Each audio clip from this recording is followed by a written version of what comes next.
So, two things. For starters, Amazon must be working with YouTube because this thing came in super quick. I had the other one, obviously the one for the AtZ show for what you're watching right now. That one took like 4 years, partly my fault, but that was like 4 months just to ship it over. I don't know what they were. This one, for Let Me Explain, was like 2-day shipping. I kid you not. Like, I practically got this before I even had hit the 100K over for that channel. But as always, that's a big thank you to you guys.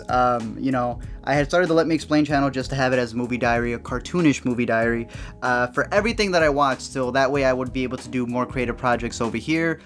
I apologize for having one wrap up to another, not that much in between, but I promise to make it up. But as always, a big thank you to you guys. And like, honestly, it's just, you too can create a movie channel where you just want to, you know, talk about how movies personally affect you. You can create a cartoon channel where you just sarcastically break down movies. Pretty much anything, because the second thing being is I had mentioned the road trip, and your boy got accredited for Toronto, and he's going to be there for the Toronto International Film Festival.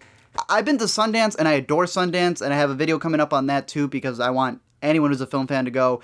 Again, also, this is, I know your guys' time is valuable if you're here just for the wrap-up and not the update. Boom, right there. But I'm going to be doing that road trip. Boom, right here, as you can see. I had, we worked on this little map right here telling you everywhere that we're going to be. And you guys, I had asked you guys in the last one your recommendations, and you guys killed it. Like, one of you gave me this whole Washington, D.C. like portfolio, this pamphlet on everything, addresses, recommendations. Thank you. But these are the spots that I'm going to be hitting, and specifically Toronto and Orlando. I'm going to be there probably the most out of the two, and that's where I probably got the most requests of like, yo, let's hang out, let's chill, whatever else. So I am going to be doing one for Orlando, and this day, I want to say it's a Saturday, September 1st at night. I had one of the patrons who had told me that Disney Springs is probably the best place to meet up. So as far as I know, that's where we're going to aim to meet. So if you're from Orlando and you want to hang out, might end up just being the three of us, but if you're in Orlando, that's going to be the one place, September 1st on Saturday, and then in Toronto, after the fest is over, so whatever that Monday is, boom, right there. I don't have a place from Toronto. We can be at a Drake's house, whatever it is, but after the fest, or even during the fest, if you're over there, definitely let me know, and it'd be cool to get to know some of you personally. But I'm excited for this trip, and it's partly why I haven't been able to post for a long time, because trying to handle 3 channels, have them be their own distinctive things, obviously they're grown thanks to you guys, but trying to make videos for the month that you're going to be gone, trying to go on vacation is probably the most exhausting thing possible, and I've been trying to make up enough content for when I'm going to be gone. I obviously want to do stuff on the road, which is specifically why I've been asking you guys for the recommendations, because I want to do like a little traveling series, not so much a vlog. I'm not going to call it a vlog, it's probably going to be a vlog. It's like the A to Z's of something, right? So like the A to Z's of Atlanta based off of your recommendations. Like I review Atlanta, Orlando, just get to know different cities. And obviously places like Atlanta are huge with TV, movies, Baby Driver, all that stuff, to like go through those places and you know, like how they reflect on film and what it's like when it, like, to be there on the filming locations. So I'm excited to do that. It's gonna be a fun road trip, and again, your recommendations, I always take your recommendations, including for movies like I do for the must watch right here. And if you don't know, again, playlist all down below. You don't want to see my face, you don't have to. I got the letterbox down below of everything that I've watched, all ranked throughout the year. But I do these every month, and I pretty much go through every single thing I've watched, including some YouTube recommendations that I have. And as you know, I lead up to the must watch, everything listed down below, time-stamped, as well as other videos if I've done a specific one for that movie. But I cover everything because even though I don't like it, that doesn't mean it might not be your favorite movie of the year.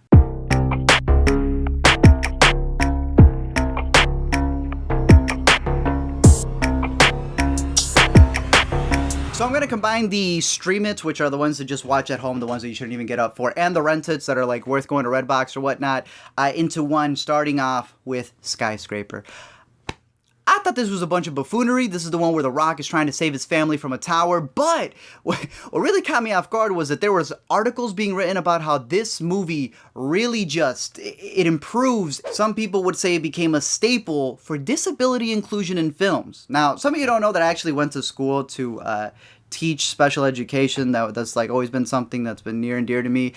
And the first thing that they tell you when you're taking those classes is that Finding Nemo was 100% the #1 movie dealing with disability. But, I mean, sure, yeah, you know, I would say that when it comes to movies like this, it's obviously just a dumb blockbuster, but everyone deserves their dumb blockbuster. Any gender, race, including disabilities. And if The Rock gave that to you, then blessings to you.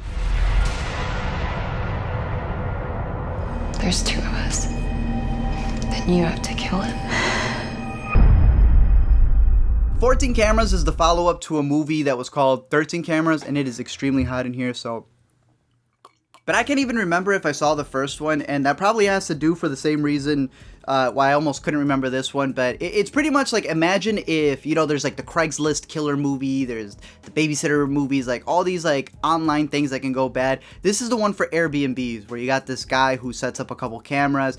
I don't even know if it's 14, but he sets up these cameras in these locations, in these Airbnbs that he's like taken over, and he pretty much streams it to thousands of people who ask him to do stuff, who ask him to like steal the girl's panties, or sometimes even try to steal the girl. I can't remember what happened in the first. This one's an okay thriller. Like I said, I have it as a stream it. I personally would say that if you're looking for like creepy type of stuff, watch the Creep series instead. Can't stay like this forever. Do you really think that?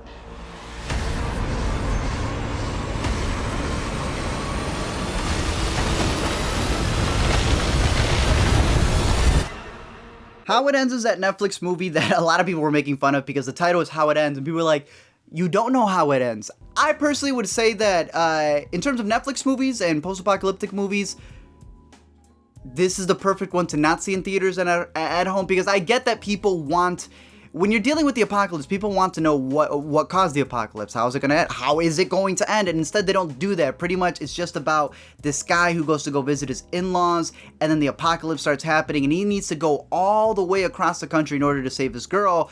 And, you know, that's what the story's about. And it only ends with whether he finds her or not, and you don't get anything else answered. Some people may like that, some people may hate it. I'm just glad that my future father-in-law is nowhere near as scary as Forrest Whitaker is in this movie. Now, I didn't hate Unfriended 1. You know, I think that the ending could have been better. Should have let her live. That would have been way scarier. But it, you know, it wasn't the greatest movie. There's a bunch of dumb things in it, but I did think it was enjoyable, mainly because of the gimmick that they had going on with it. But if you've seen anything that I have made or follow me on Twitter or anything like that, you know that my #1 movie of the year so far is Searching, and that also takes place on a computer screen. So when I saw that Unfriended 2 was coming out, and then having been at Sundance where a lot of people just completely dismissed Searching just because they still had that unfriended taste in their mouth, which...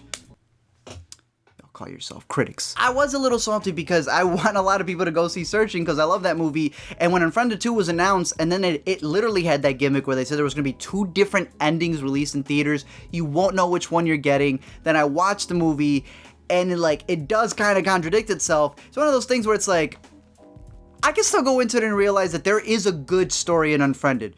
Is the acting great? A bunch of the gimmicky stuff where they even contradict themselves? No. But there is a story in there that's kind of like Nerve, sort of meets Demon, sort of meets like a bunch of these hackers. The thing with it is that I don't want it to take away from Searching, and all of you need to watch Searching when it comes out. Just remember all the good The Purge does. It's gonna be really weird watching The Purge 17 Dawn of Justice or whatever it is when we're actually living through the Purge, but I don't see these movies stopping anytime soon. They obviously get way more racially motivated. This new one obviously being about how it's this whole experiment of the first Purge that was meant to kind of wipe out minorities, and they're very blatant with it. They give you quotes that clearly come from a certain individual who a lot of people don't like, and I think that when it comes to these Blumhouse series, as long as you can make it entertaining and you make it like a combo pack, it ain't a combo price, but these guys literally make this a horror slasher movie, a scary movie, a literal superhero movie where one of the characters, I kid you not, turns into Blade, and then a political thriller. It's like, okay, as long as you make it like an enjoyable ride, like a theme ride, if that's what it's supposed to be. They got that USA series coming out. I know it's not going to stop anytime soon, but for those of you who messaged me because you thought that me mentioning Russian mercenaries was offensive because I talked about Russian mercenaries in the movie, but you had no problem with all the stuff I said about other minorities like blacks and Hispanics, unfollow yourself. Oh no, Blobby's gonna puke.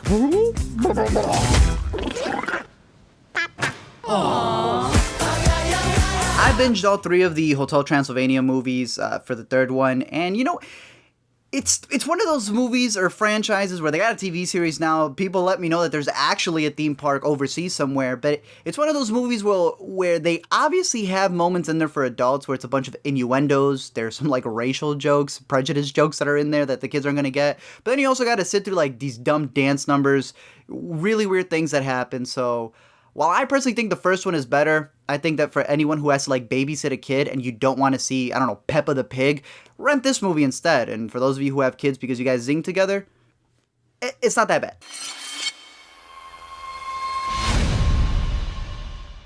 Hover is one of those VOD releases that could have been so much better. It's got this interesting concept where there's, these drones that are Casey Neistating themselves all over the place. But the thing is, what if these drones actually have a little bit more to them? What if there's this devious plan? And the whole reason this is happening is because the whole Earth is like having this huge shortage of food, so everyone's relying on the farmers, but the farmers are dying at this crazy rate. There may be a bigger conspiracy.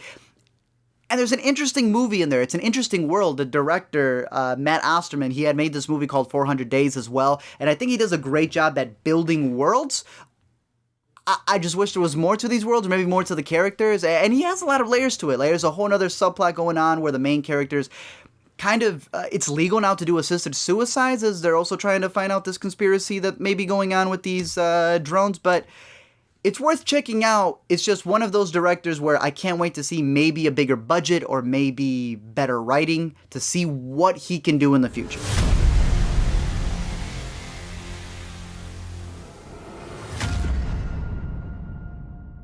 Extinction comes from the writer of Arrival, which is one of my favorite movies from, I think it was last year, and it also has Lizzie Kaplan in it, who I like, and it's got Michael Pena.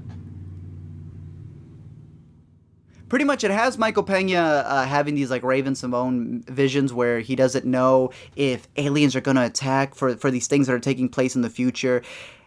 The only thing is that it was dumped on Netflix. And when I say dumped, I mean we have seen 10 Cloverfield Lane,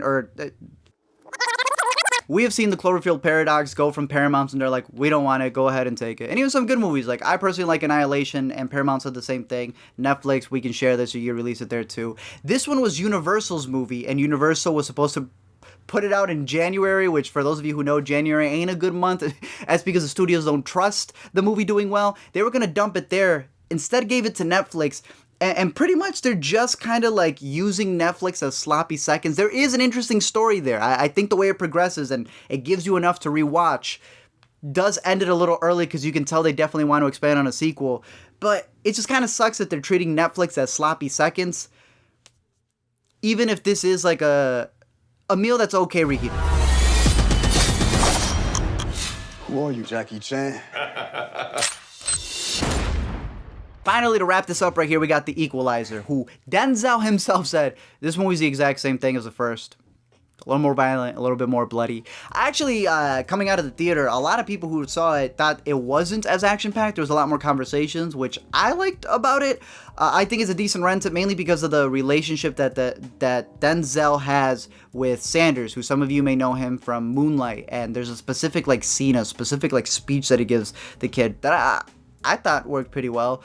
But it's Equalizer. Oh, the movie does turn into Home Alone by Manchester by the Sea, so I thought that was pretty funny. But I'll add this other one right here. Denzel Washington's kid is actually an actor. I had no idea. He's in BlacKkKlansman, so to give you a Michael Pena vision of the future, what's going to be in the top for August, watch BlacKkKlansman.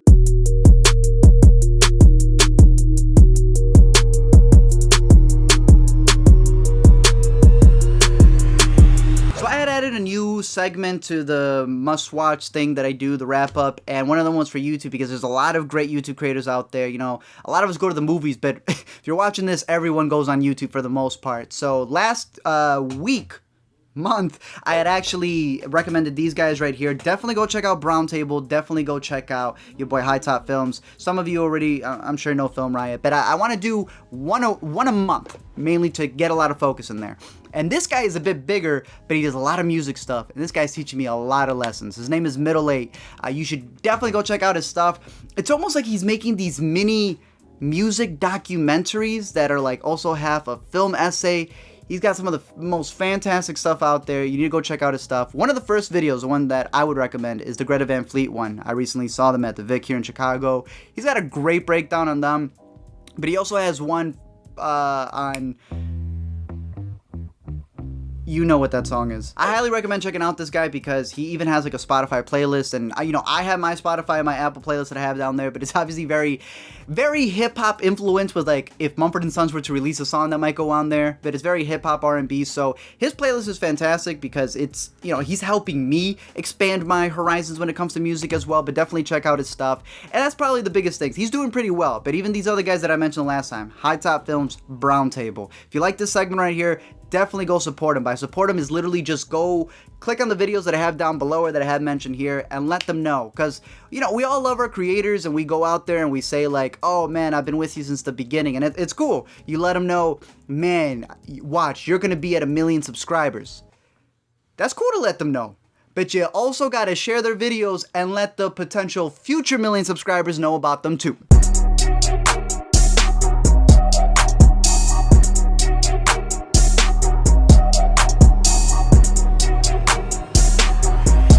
Alright, so now we got the junior prices right here. These are the ones that I think are worth the matinee. They were fun movies, even if they are forgettable for some.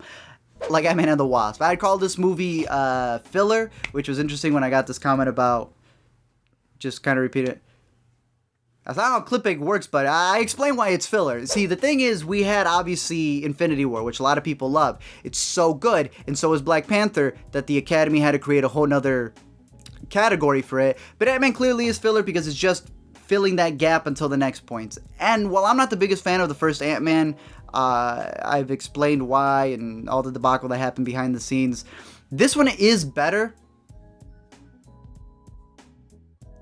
but I almost can't remember half of what happened in the movie. I think the thing with it for me is that he's so much better as like a side character, right? Because whenever I see his movies with Ant-Man, it feels like there's like 3 to 5 seconds that they could cut out in between of the jokes, right? Like in between a reaction or just cutting to the next shot. They just leave it there for a bit and it feels like an SNL sketch. So you're like watching this thing in a theater, and if no one's laughing, it just feels like an episode of The Big Bang Theory.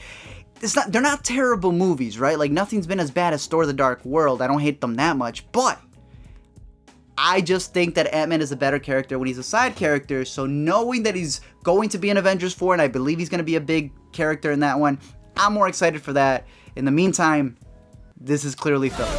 Mamma mia, here I go again. Let's get the party started. So I had called Mamma Mia a guilty pleasure, and it's interesting because I'm working on a video that kind of breaks down that word a bit about why should something that you find pleasure in be guilty for the most part. Especially when it comes to with a movie, but I've always seen the word guilty pleasure as like when you think something is super cheesy or not good, but you can still enjoy it, it's a guilty pleasure.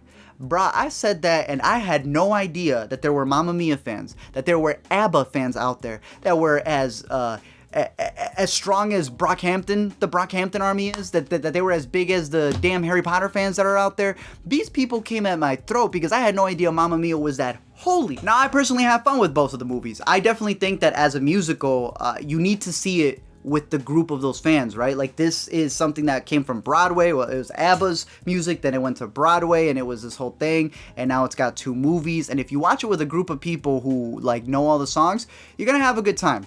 Cher had no business being there though, right? I respect Cher, she's a legend. Y'all know she came in for like half a day, filmed her stuff. Lady was more stiff than her cheekbones. I don't know why she was in there.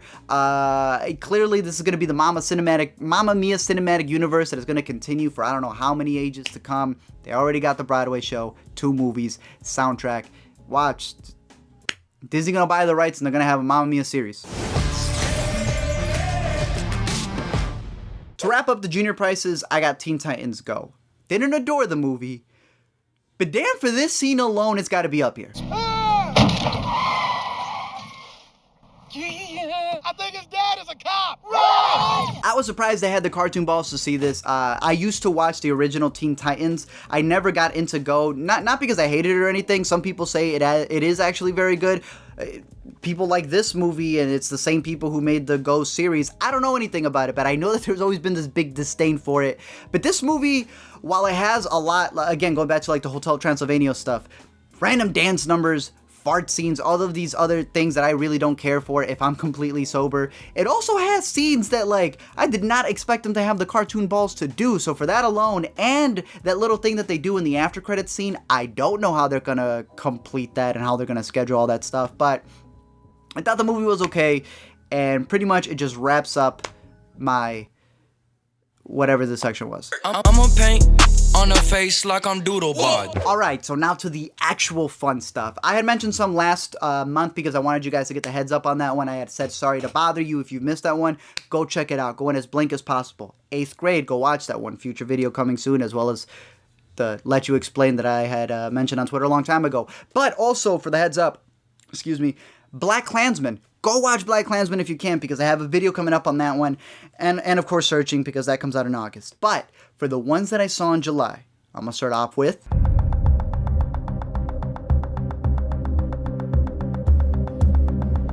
So the way that I'm going to talk about this one, as we start up the top 4 must-watch, is we're going to do it off trust.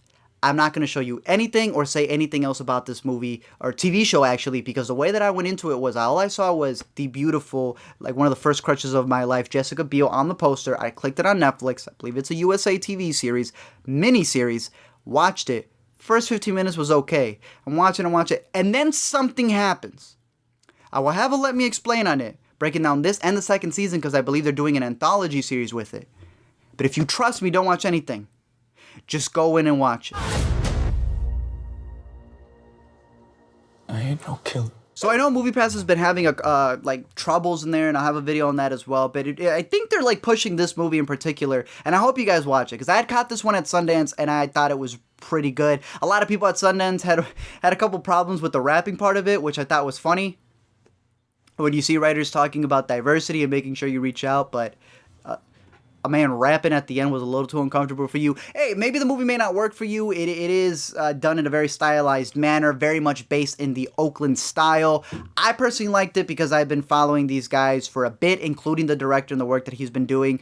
But, yo, this is one of those movies where even if it doesn't make your top must-watch, I think it's one of those movies you come out of it and you have discussions about it. The particular scene where they argue about the N-word. There's the whole thing dealing with the title about what blind spotting really is and how you blind spot a person, or maybe you're being blind spotted. And it also has one of the funniest scenes of the year with the retelling scene that completely owns what Ant-Man has been trying to do with Louise for the longest time. But if you have not seen this movie and you got a MoviePass, I'm pretty sure it covers it for you. But even if it didn't, this is a movie you should go support and you should go check out, and I'm curious to know your thoughts. There's something here about miming a whore tickling a man's testicles. Oh, I did do Yeah, that. she did. It was fucking funny. Now, this one right here is why I always ask you guys for recommendations. And this actually came from the Intricate podcast, which my buddy Zach and I have. Definitely go check that out if you don't know about it. But every week you guys had recommended this Amazon show that then got a bunch of Emmy nominations called The Marvelous Mrs Maisel. Marvelous Mrs Maisel. I was like, I'll get to it. This thing is freaking incredible. First of all, find yourself a Mrs. Maisel, if you can, a Miss Maisel, and binge watch this show on Amazon Prime. I'm sure all of you have Amazon Prime, or you have somebody else who has Amazon Prime, or Jeff Bezos is rich enough that everyone should be able to have Amazon Prime for free. But the thing is, this show has some of the best writing out there. It is hilarious. It's about this couple who one of them wants to be, the male wants to be stand-up comedian, but really she's the one who keeps everything together for him. And once she realizes something, she may go on to actually do that career and fulfill it herself, because she is hilarious. I highly recommend the show, and this is a big thank you to you guys who always recommend stuff to me. So tweet them at me, put it in the comments. I listen, and I thank you for this show right here.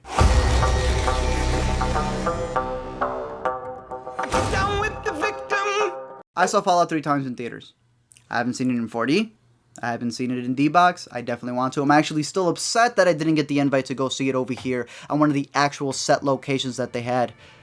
But I adore this movie. Even if you don't have MoviePass, you should have gone to go see this. I have talked about this a lot. I have a whole wrap-up, cartoon wrap-up that I made over on Let Me Explain. I almost busted a blood vessel making that last video I did for this movie. I completely adore it. This is the best theater experience movie of the year. People have compared it to the Mad Max of 2018. I completely agree with that. And the beauty of it is that while I've been trying to support this independent cinematic masterpiece that is Fallout, Turns out the Oscars want to too with his new category, and it might even end the year with some gold.